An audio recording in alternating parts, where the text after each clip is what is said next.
Hello, I'm Amy Sonnemann, and today I'll be taking over Layle's YouTube channel to share a few die cutting tips and tricks for beginners.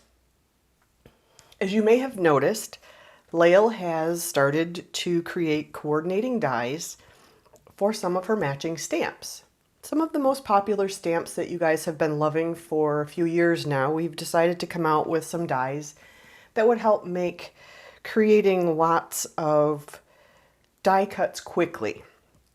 And many of you are new to die cutting for the first time, so we thought that it would be fun to just do a quick overview on just the basics of beginning die cutting.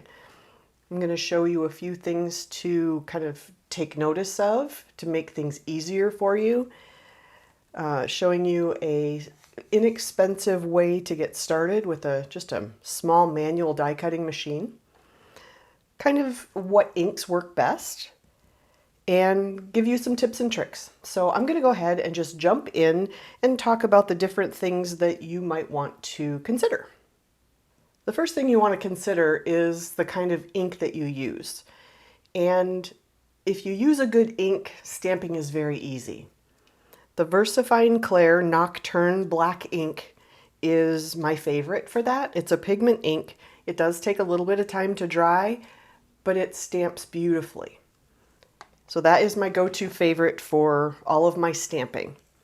The other thing is you're going to want some washi tape. And I know if you're like me, you have enough washi tape in your stash to go around the world twice.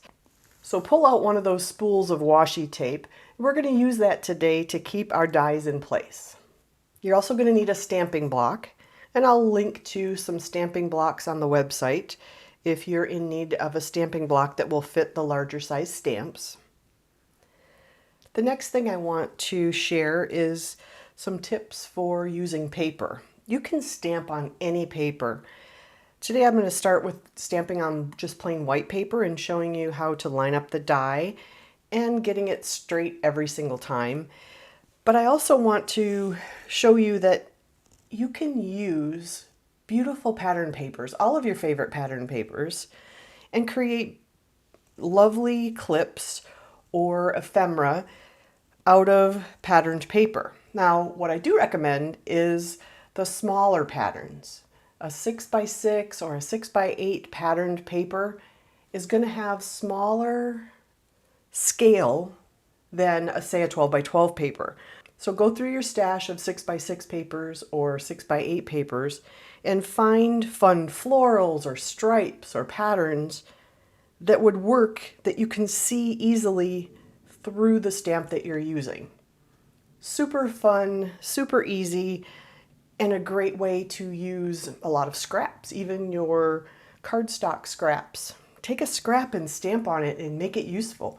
Before you throw it away, make a bunch of clips or whatever it might be that you're using, and just have a stash on hand for the day that you might need it. Make cards, use it in your traveler's notebook or in a journal. It makes it fun to have just a ready-made stash that you can just go to and grab. The next thing is a coordinating die. So we have our clip stamps, and then we have the matching clip die.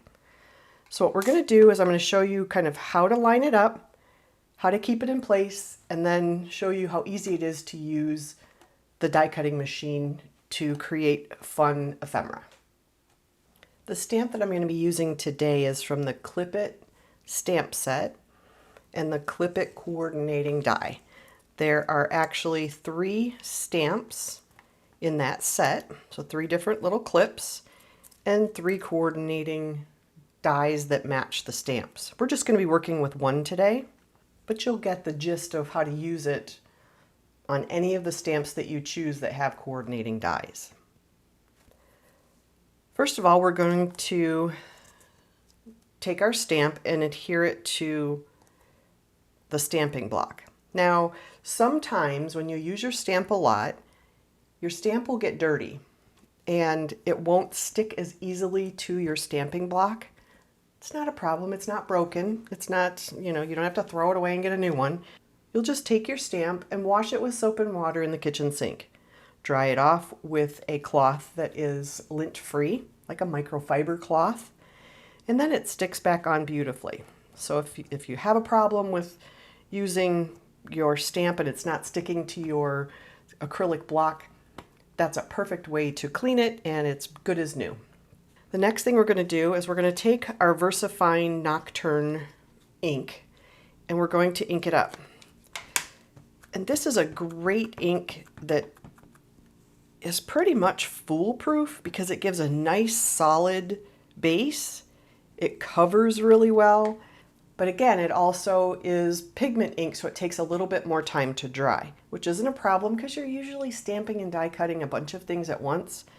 But I wouldn't stamp it immediately and then go right to the die cutting machine because some of that ink will transfer if you don't give it just a few minutes to dry. So we're just going to stamp our stamp like so. Give it a little equal pressure. And we've got a nice image. Now, like I said, I'm not going to die cut this image. I'm going to set that aside and I'm going to die cut the one that I stamped earlier so that it's nice and dry.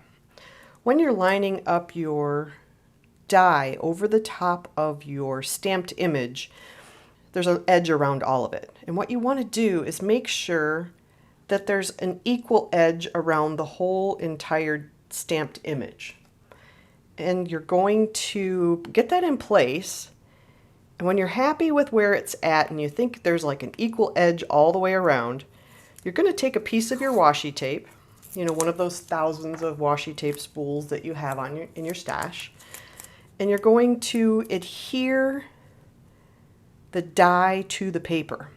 Because what you don't want to happen is after you've stamped, and sometimes you'll color something and stamp it and you have time invested, you don't want to ruin it by not adhering your die to your paper. Because if it slides, you're going to ruin your image. I use, for small things, the Holtz Sidekick. It's tiny, it's inexpensive compared to a lot of the other die cutting systems on the market. It's a great place to start for small dies to see if you like it or not. What you're going to do, you have two plates. You have two die cutting plates.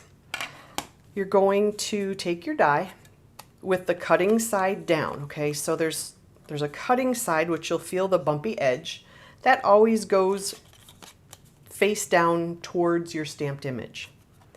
You're going to adhere it. You're going to place it face down on your cutting mat. And then you're going to put your top mat and you're going to make a sandwich. Your sandwich is going to look like that with a plate on the top and a plate on the bottom. You're going to go ahead and put it in the Sidekick and run it through. Now you hear those cracking noises, that's perfectly okay. You're not breaking your machine, you're not breaking your plate. It just is telling you that your die is cutting the way it's supposed to. So when you're done, you're going to pop it out. When you're finished, you have this beautiful die cut piece to use on any of your crafting projects. Now, the fun part about that is that you can also use it for any small patterned paper. Look how cute these are. After you've cut 2 or 3 pieces of paper, you're going to notice that the little hole here at the top collects paper. After 2 or 3 times, you're going to want to just clean that little hole out so that your die cuts cleanly every time. To do that, you're going to flip it over. You're going to notice there's a little hole right here. And you're just going to poke that hole and it pops out that piece of paper.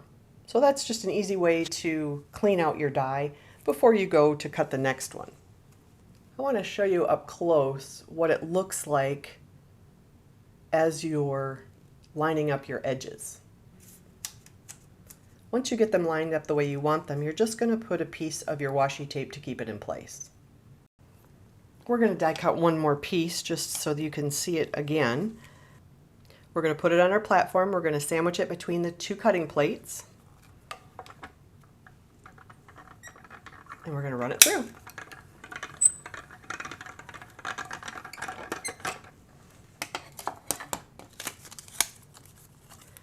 Quick, easy, and absolutely adorable. I hope you find this basic die cutting tutorial helpful. If you are a seasoned die cutter and want more tips and tricks, please watch for parts 2 and 3. Each video will get a little bit more in depth and give you some more tips and tricks that maybe you haven't thought of. So stay tuned. I hope you've enjoyed this quick little tutorial. Thanks for allowing me to take over Layle's YouTube channel, and have a wonderful day. Thanks for watching.